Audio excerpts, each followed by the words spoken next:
نحمدہ و نصلی علی رسولہ الکریم اعوذ باللہ من الشیطان الرجیم بسم اللہ الرحمن الرحیم۔ محترم کرم سامعین السلام علیکم۔ پروفیسر چودھری عبدالغفور آپ سے مخاطب ہے۔ تو اس میں ایک میں انتہائی ایمان فوز کہانی بتانے والا ہوں۔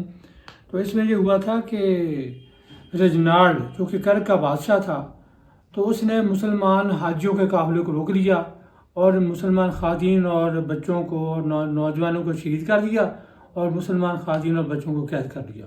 اور اس نے پھر ان سے تنزن کہا کہ بلاؤ اپنے محمد کو، اینا محمدکم دعو ینصرکم، اپنے محمد کو بلاؤ وہ تمہاری مدد کریں۔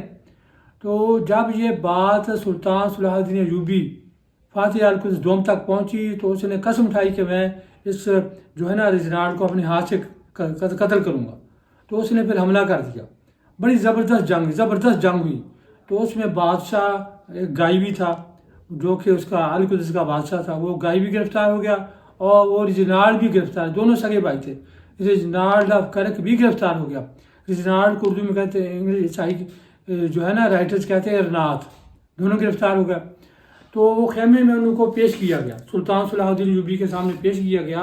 تو سلطان صلاح الدین ایوبی نے اپنا شربت گلاب پیش کیا گائے کو، تو گائے نے آدھا گلاس پی کر آدھا اپنے بھائی کو دے دیا۔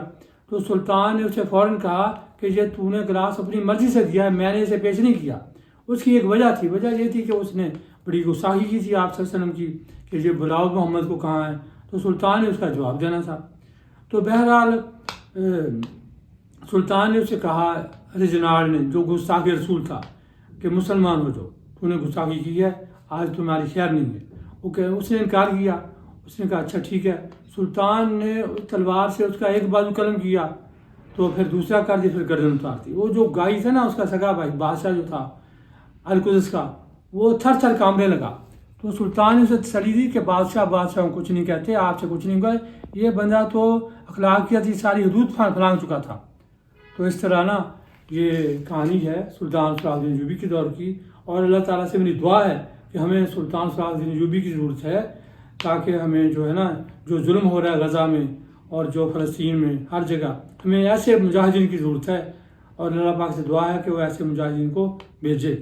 دختران افغان و فلسطین منتظر ہیں ایوبی و غزنوی کی۔ اے غافل مسلمان حکمران، تو آئے بقائے مظلوم سنے گا کم۔